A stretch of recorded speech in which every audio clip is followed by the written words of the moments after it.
महाराष्ट्र और झारखंड के साथ यूपी में विधानसभा सीटों पर उपचुनाव की तारीखों का भी हो सकता है ऐलान। यूपी में 10 विधानसभा सीटों पर होना है उपचुनाव। प्रदूषण को लेकर दिल्ली सरकार की बैठक, सीएम आतिशी ने बुलाई बैठक। दिल्ली में लागू हो सकते हैं ग्रैप 1 के प्रतिबंध। दिल्ली में पटाखे बैन करने पर स्वामी चक्रपाणी महाराज ने दिल्ली सरकार पर साधा निशाना। का हिंदू सनातन से उन्हें घृणा।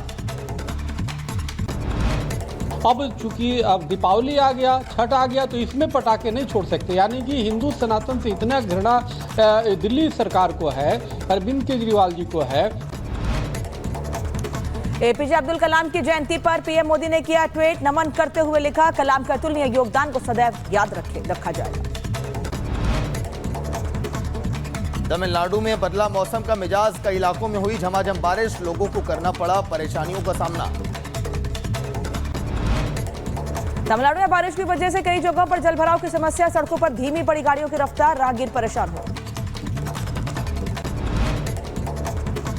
यूपी में थूक जिहाद के खिलाफ कानून ला सकती है योगी सरकार। दोषियों के खिलाफ कड़ी सजा और दंड का हो सकता है प्रावधान। बहराइच में हिंसा के बाद तनाव का माहौल। अलर्ट मोड पर पुलिस प्रशासन, इलाके में बढ़ाई गई सुरक्षा व्यवस्था। भारी संख्या में पुलिस फोर्स तैनात। बहराइच में पीएससी की 12 कंपनियां तैनात। आरआरएफ के जवानों के साथ साथ यूपी एसटीएफ समेत कई जिलों की पुलिस बल भी वहां पर तैनात की गई। बहराइच हिंसा में मारे गए रामगोपाल मिश्रा के परिजनों से मिलेंगे मुख्यमंत्री योगी आदित्यनाथ। मुलाकात के दौरान महसी से बीजेपी विधायक भी रहेंगे मौजूद। मुख्यमंत्री आवास पर परिजनों से मुलाकात होगी।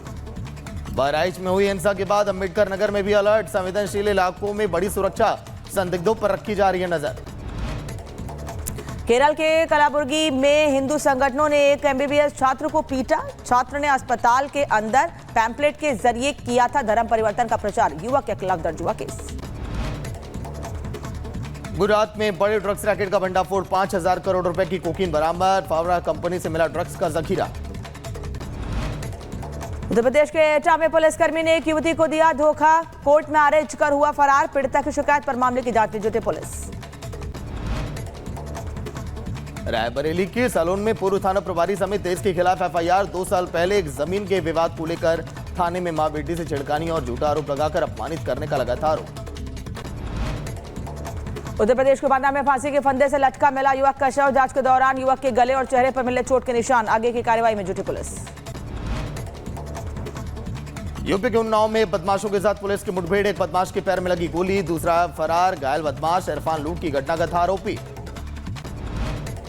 मध्य प्रदेश के बैहर में बीजेपी पार्षद पति की गुंडागर्दी। ड्यूटी में तैनात पुलिसकर्मी को जड़ा थप्पड़।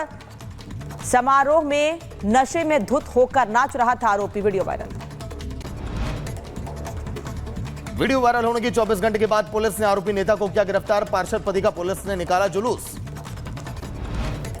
दिल्ली के हर्ष विहार रोड रेस मामले में एक आरोपी गिरफ्तार। दबंगों ने 2 भाइयों को चाकू से हमला किया था, जिसमें एक युवक की मौत हो गई थी। यूपी के बुलंदशहर में टीवी के रिमोट को लेकर 2 भाइयों में चाकूबाजी। बड़े भाई ने चाकू गोदकर की हत्या। पुलिस ने आरोपी को किया गिरफ्तार।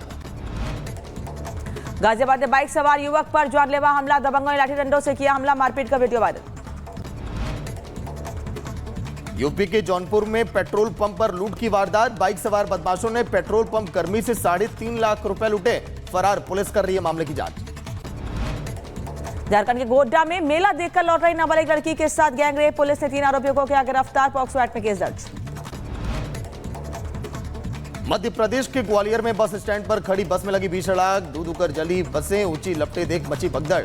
1 घंटे की मशक्कत के बाद आग पर पाया गया काबू। जम्मू कश्मीर के किश्तवाड़ में भीषण आग लगने से 65 से ज्यादा घर जलकर राख हो गए। किसी के हताहत होने की खबर नहीं।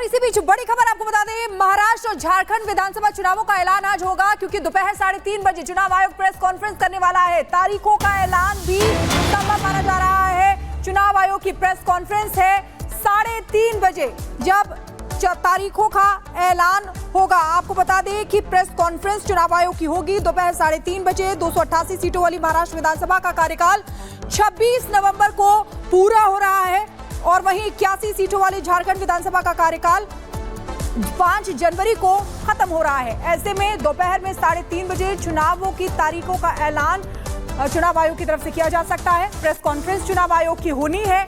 महाराष्ट्र और झारखंड विधानसभा चुनावों का ऐलान आज।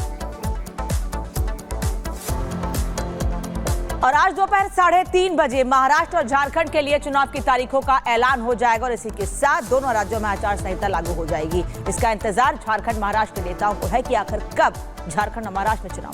रिपोर्ट।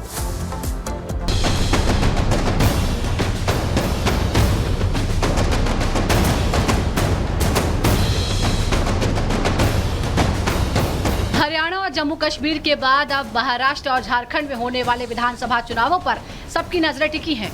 माना जा रहा है कि इन दोनों राज्यों में विधानसभा चुनाव नवंबर महीने के दूसरे और तीसरे सप्ताह में हो सकते हैं। हालांकि चुनाव की तारीखों का ऐलान आज दोपहर 3:30 बजे चुनाव आयोग कर देगा। अगर महाराष्ट्र विधानसभा की बात करें तो महाराष्ट्र में विधानसभा की 288 सीटें हैं। महाराष्ट्र में पिछले 2 बार से एक ही फेज में इलेक्शन कराया गया है। महाराष्ट्र में पिछली बार सिंगल फेज में 30 नवंबर को मतदान हुआ था, जबकि उससे पहले 2014 में सिंगल फेज में 15 अक्टूबर को महाराष्ट्र में विधानसभा चुनाव के लिए वोटिंग हुई थी। माना जा रहा है कि इस बार भी महाराष्ट्र में विधानसभा चुनाव सिंगल फेज में ही कराए जा सकते हैं। महाराष्ट्र विधानसभा का कार्यकाल 26 नवंबर 2024 को खत्म हो रहा है। ये बात हुई महाराष्ट्र की, लेकिन झारखंड में चुनाव का ट्रेंड महाराष्ट्र से बिल्कुल अलग है। झारखंड में पिछले 2 विधानसभा चुनावों में 5-5 फेज में वोटिंग का ट्रेंड रहा है। झारखंड में पिछली बार 5 फेज में वोट डाले गए थे, जबकि उससे पहले 2014 में भी झारखंड में 5 चरणों में मतदान कराया गया था। माना जा रहा है कि चुनाव आयोग झारखंड में इसी 5 फेज वाले ट्रेंड को बरकरार रख सकता है। झारखंड विधानसभा का कार्यकाल 5 जनवरी 2025 को खत्म हो रहा है। लिहाजा चुनाव आयोग आज चुनाव की तारीखों का ऐलान कर देगा और जल्दी ही झारखंड और महाराष्ट्र में विधानसभा चुनाव की तैयारियां शुरू हो जाएंगी। सियासी दंगल में जहां सियासी पार्टियों का दमखम अगले कुछ दिनों तक देखने को मिलेगा, तो वहीं वोटिंग के दिन जनता जनार्दन अपने नेता के कामकाज पर मुहर लगाकर नई सरकार बनाएगी। Bureau report, Republic Bharat. तो चुनाव की तारीखों के बीच इस समय हलचल देखिए जोरों पर है। दिल्ली में भी लगातार बैठकों का दौर जारी, तो वहीं महाराष्ट्र में भी। सत्यप्रकाश हमारे साथ लाइव जुड़ गए हैं महाराष्ट्र से। सत्यप्रकाश, फिलहाल ताजा अपडेट, कैसी हलचल इस समय चुनाव की तारीखों को लेकर वहां पर? देखिए, जिसका इंतजार महाराष्ट्र की राजनीतिक पार्टियां कर रही थी, कहीं न कहीं आज दोपहर बाद 3:30 बजे चुनाव आयोग प्रेस कॉन्फ्रेंस बाद खत्म हो जा रहा है। आज तारीखों का ऐलान होने के बाद कहीं न कहीं जो राजनीतिक पार्टियां हैं अपने कहीं न कहीं चुनावी मैदान में उतर जाएंगी और पहले से ही तैयारियां करके रखी है। आज दोपहर महाराष्ट्र के मुख्यमंत्री एकनाथ शिंदे, डीसीएम देवेंद्र फडणवीस और एनसीपी के अध्यक्ष जो हैं और डीसीएम अजित पवार तीनों संयुक्त प्रेस कॉन्फ्रेंस कर रहे हैं। इस प्रेस कॉन्फ्रेंस में यह तय किया जाएगा कि कौन सी पार्टी कितनों सीटों पर चुनाव लड़ेगी। जो हमारे सोर्सेज बता रहे हैं कि महाराष्ट्र में बीजेपी 150 से 160 सीटों पर चुनाव लड़ सकती है। वहीं शिवसेना जो है, शिवसेना 100 सीटों पर लगभग चुनाव लड़ सकती है। एनसीपी अजित पवार की बात की जाए तो 50 से 60 सीटों पर चुनाव लड़ सकती थी। कहीं कहीं तीनों पार्टियां पूरी तरह तैयारियां कर ली है और दोपहर बाद महाराष्ट्र के मुख्यमंत्री एकनाथ शिंदे, डीसीएम देवेंद्र फडणवीस और एनसीपी के अध्यक्ष और डीसीएम अजित पवार तीनों संयुक्त प्रेस कॉन्फ्रेंस करने वाले हैं। वहीं महाविकास आघाड़ी की बात करते हैं, महाविकास आघाड़ी की तैयारियों की बात करते हैं, लगातार सीएम पद का विवाद लगातार चल रहा है। अभी तक सीटों को बंटवारा नहीं हो पा रहा है। सीएम पद को लेकर कांग्रेस और शिवसेना उद्धव ठाकरे गुट में लगातार विवाद चल रहा है। तो कहीं न कहीं अभी तक सीट बंटवारे को लेकर दोनों पक्ष को तरफ, चाहे महाविकास आघाड़ी की बात करी जाए, चाहे महायुति की बात की जाए, दोनों तरफ से अभी तक सीटों का अनाउंसमेंट नहीं हुआ है। लेकिन आज दोपहर बाद महायुति एनडीए अपने सीटों का फैसला कर लिया है और दोपहर बाद अनाउंसमेंट करेगा। जी बिल्कुल सत्यप्रकाश, बिल्कुल पिछली बार अगर देखा गया था तो एक चरण में ही चुनाव हुआ था और इस बार कि चुनाव आयोग जो है वो तारीखों का ऐलान तो करेगा, लेकिन वहां पर किस तरीके की हलचल